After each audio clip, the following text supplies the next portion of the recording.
பாஜகவினுடைய கைப்பாவையாகத்தான் அதிமுக இருக்கிறது. அதாவது அம்மையார் ஜெயலலிதாவுடைய மறைவுக்கு பின்னால் மட்டுமல்ல, அம்மையார் ஜெயலலிதா உடல்நலம் குன்றி மருத்துவமனைக்கு போனதற்கு அப்புறமே நடந்த அத்தனையுமே பாஜக தான் அதிமுகவை இயக்குகிறது அப்படின்னதே திமுக பலமுறை குற்றம் சாட்டி இருந்தது. ஏன்னா ஜெயலலிதா காலத்தில் நிறைவேறாத புது புது திட்டங்கள் எல்லாம் கையெழுத்து போட்டாங்க. ஓபிஎஸ் அந்த ஜெயலலிதா மருத்துவமனையில் இருக்கிற நேரத்தில் தான் இங்கே டிஎன்பிஎஸ்சி மூலமாக தமிழ்நாடு அரசு பணியாளர் தேர்வாணையம் மூலமாக வருகிற வேலைகளில் மாநிலத்தவர் வரலாங்கிற ஒரு ஆணையை ஓபிஎஸ் அந்த டயத்தில் தான் கையெழுத்திடுறார். அதே போல் உதய் மின் திட்டத்தில் சேருவதற்கு ஒப்புதல் தமிழ்நாடு அரசு அப்போது தான் தெரிவிக்கிறது. இப்படி பல விஷயங்கள் சொல்லிட்டு போகலாம்.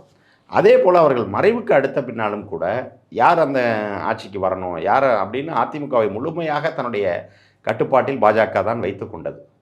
அது உங்களுக்கு ஒரு கேள்வி வரும், அப்படின்னா எடப்பாடி தான் பாஜகவோட சண்டை போட்டு வெளியில் வந்துட்டாரு அப்படின்னு. அதுவே எங்களை பொறுத்தளவு அது முழுமையான ஒரு இது இல்லை அப்படிங்கிறது தான் எங்களுடைய குற்றச்சாட்டு. ஏன் அப்படின்னா, கடந்த நாடாளுமன்ற தேர்தலில் எடப்பாடியும் பாஜகவும் ஓரணியிலே இருந்தால் சிறுபான்மை வாக்குகள் நேரடியாக திமுகவுக்கு முழுமையாக போயிடும். இப்போ திமுகவுக்கு வருகிற சிறுபான்மை வாக்குகளை சிதறடிக்க வேண்டும் என்ற காரணத்துக்காக தான் அவர்கள் பேசி வைத்து கொண்டு தான் தனியாக நிற்கிறார்கள் அப்படிங்கிறத தேர்தல் நேரத்திலேயே திமுக சொன்னது. அதே தான் நடந்தது. அதே மாதிரி நின்னாங்க, தனியாக தான் நின்னாங்க.